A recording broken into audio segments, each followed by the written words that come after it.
जय हिंद फ्रेंड, हिंदी और प्राइड में आप सभी का स्वागत है। फ्रेंड्स, यूजीसी नेट पाठ्यक्रम जो फर्स्ट पेपर है उसमें जो यूनिट है आपका आईसीटी से संबंधित, उनसे रिलेटेड हम क्वेश्चन को सॉल्व करें पीवाईक्यू। उसमें देखिए ये टॉपिक है श्रव्य दृश्य कॉन्फ्रेंसिंग की मूलभूत बातें, ऑडियो एंड वीडियो कॉन्फ्रेंसिंग। तो ये क्वेश्चन आया हुआ है ऑडियो वीडियो से कि वेबिनार के माध्यम से मेजबान संगठन का वक्ता किसी भी स्थान पर बैठे दर्शक के साथ मल्टीमीडिया विषय वस्तु को साझा कर सकता है। वेबिनार के माध्यम से वक्ता और प्रतिभागी यानी जो बोलने वाला है और पार्टिसिपेंट है वो किसी भी स्थान पर अवस्थित मल्टीमीडिया विषय वस्तु को साझा कर सकते हैं। क्या ये दोनों ही सही है कि वेबिनार के माध्यम से आप कहीं भी बैठ के चीज़ों को साझा कर सकते हैं? तो पहला कथन सही है लेकिन दूसरा गलत है। वेबिनार के माध्यम से जो मेजबान संगठन है उसका जो बोलने वाला वक्ता है वो किसी भी स्थान पर बैठे दर्शक के साथ मल्टीमीडिया विषय वस्तु को साझा कर सकता है, लेकिन इसके माध्यम से वक्ता और प्रतिभागी यानी पार्टिसिपेंट किसी स्थान पर मल्टीमीडिया विषय वस्तु को साझा नहीं कर सकते हैं। तो दो चीज़ें हुई ना कि वेबिनार आयोजित किया जाता है, जो वेबिनार वहाँ से तो मल्टीमीडिया से जो बोलने वाला वो वक्ता बोलता है, दर्शक जहाँ भी है उसको सुन रहा है, लेकिन ये कहिए कि इसके माध्यम से वेबिनार के वक्ता और प्रतिभागी किसी स्थान पर मल्टीमीडिया विषय वस्तु को साझा करें तो नहीं कर सकते। गूगल मीट सत्र ज्वाइन करने के सही चरण बताएं। अगर गूगल मीट आपने कभी चलाया हो तो उसको जो ज्वाइन करते हैं उसका सही तरीका क्या है? कोड एंटर करें और कंटिन्यू क्लिक करें, आस्क टू ज्वाइन क्लिक करें, use a meeting code click करें और फिर meetgoogle.com पर जाएं। तो जब मीटिंग में कोई आपको एक्सेस देता है तो आप उसे ज्वाइन करेंगे। तो देखिए एक तरीका होता है, गूगल मीट आपने सबसे ज़्यादा ये जब कोरोना का पीरियड था तब बहुत ज़्यादा इसको यूज किया गया ऑनलाइन के लिए। तो जब भी गूगल मीट इंटरनेट पे संप्रेषण का माध्यम है वहाँ पे आप करते हैं तो सबसे पहले तो आप जाएंगे meetgoogle.com पर जाएंगे, है ना, फिर यूज अ मीटिंग कोड पर क्लिक करेंगे, इसके बाद कोड एंटर करें और कंटिन्यू क्लिक करें, आस्क टू ज्वाइन क्लिक करें। जब मीटिंग में कोई आपको एक्सेस देता है तो ही आप जो है उस मीटिंग को क्या करते हैं, ज्वाइन कर पाते हैं। ऑनलाइन कॉन्फ्रेंस हेतु प्रयुक्त किए जाने वाले सॉफ्टवेयर ऐप्स की पहचान कीजिए। बिग ब्लू बटन, जूम, कोहा, माइक्रोसॉफ्ट टीम्स और मूडल।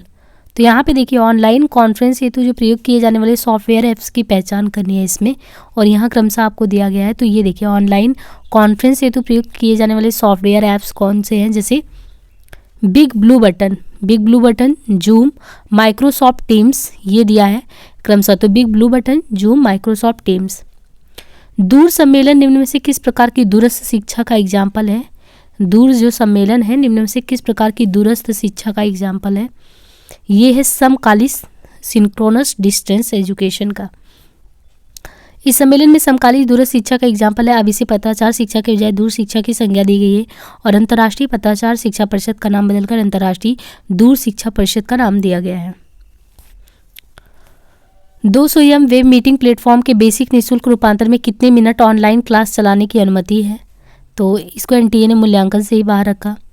निम्नलिखित में से किस प्रौद्योगिकी के माध्यम से असमकालिक संप्रेषण घटित होता है? तो किसके माध्यम से? टेली कॉन्फ्रेंसिंग से, वर्चुअल क्लासरूम से, वीडियो चैट से, ब्लॉग से, डिस्कशन बोर्ड से, बिलॉग से। दिए गए विकल्पों में से ये देखना ना कि कह रहे हैं कि असमकालिक, एक होता है इंस्टेंट, एक होता है कि इंस्टेंट नहीं होता है। कह रहे हैं कि असमकालिक संप्रेषण में त्वरित प्रतिक्रिया की प्रत्याशा के बिना संदेश भेजा जाता है। ये बात सही है ना। उसमें जो है समकालिक में तो तुरंत हो जाता है, असमकालिक में धीरे धीरे होता है। तो जैसे इसमें ब्लॉग है, डिस्कशन बोर्ड है, वीलॉग है, इन प्रौद्योगिकी, इन टेक्नोलॉजी की सहायता से असमकालिक जो है संप्रेषण वो घटित होता है। मल्टीमीडिया के घटक है text and audio, video and audio, केवल वीडियो। तो मल्टीमीडिया के कौन से? टेक्स्ट भी है, ऑडियो भी है, वीडियो भी है। तो मल्टीमीडिया के घटक टेक्स्ट, ऑडियो, वीडियो सब हैं। यदि डाटा को तकनीकी मीडिया का प्रयोग कर दर्ज किया गया है तो निम्नलिखित में से इसकी व्याख्या में अनिवार्य कदम क्या होगा?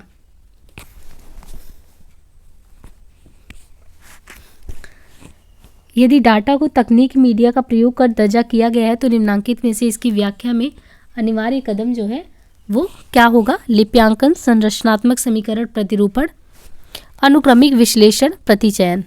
तो यदि डाटा को तकनीकी मीडिया का प्रयोग कर दर्ज किया गया है तो इसकी व्याख्या में अनिवार्य कदम लिप्यांकन होगा। जिस अनुवाद में ध्वन्यांकित सामग्री का उसी भाषा की लिपि में अंकन किया जाता है उसे लिप्यांकन कहते हैं।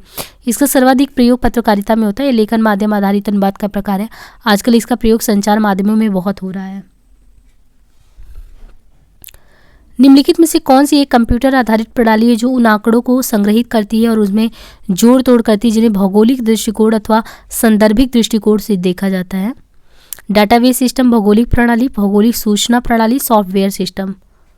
तो ये जो क्वेश्चन है ना, ये जो पूछा है कि भौगोलिक सूचना प्रणाली, जिसको हम GTS कहते हैं, जियोग्राफिकल इंफॉर्मेशन सिस्टम, GTS भौगोलिक सूचना प्रणाली, जियोग्राफिकल इंफॉर्मेशन ये सिस्टम।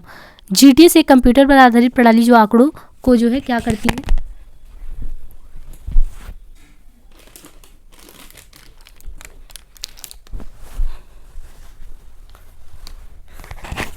जो आंकड़ों को कैप्चर करने, स्टोर करने, विश्लेषण करने तथा उनमें जोड़ तोड़ करने व मैनेज एवं प्रदर्शित करने के लिए उपयोग किया जाता है।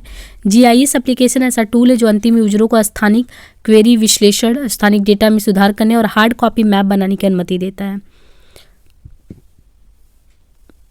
यह एक ऐसा सॉफ्टवेयर है जिसकी सहायता से टारगेट एरिया की मैपिंग होती है और इसके बाद प्राप्त डेटा के माध्यम से ऑफिस में बैठे उसे संपूर्ण क्षेत्र की सटीक जानकारी हासिल कर ली जाती है। इस सॉफ्टवेयर का उपयोग अर्थ साइंस, कृषि, डिफेंस, न्यूक्लियर इन सब में होता है। GIS के मुख्य सॉफ्टवेयर क्या है? ACWIS, ADRISI, ArcGIS। BDU निम्नलिखित में से किसका संक्षिप्त नाम है? तो VDU जो है विजुअल डिस्प्ले यूनिट का है, विजुअल डिस्प्ले यूनिट, इसे मॉनिटर भी कहते हैं। तो विजुअल डिस्प्ले यूनिट का संक्षिप्त रूप है BDU क्या है? विजुअल डिस्प्ले यूनिट, इसे मॉनिटर भी कहा जाता है, जो कंप्यूटर की आउटपुट डिवाइस है। वीडियो CRT प्रकार का मॉनिटर है जिसमें मुख्य भाग कैथोड रे ट्यूब होता है, जिसे सामान्यतः पिक्चर ट्यूब भी कहते हैं। CRT तकनीक सस्ती और उत्तम रंग में आउटपुट प्रदान करती है। इसमें इलेक्ट्रॉन गन होता है जो इलेक्ट्रॉन बीम और कैथोड किरणों को उत्सर्जित करता है।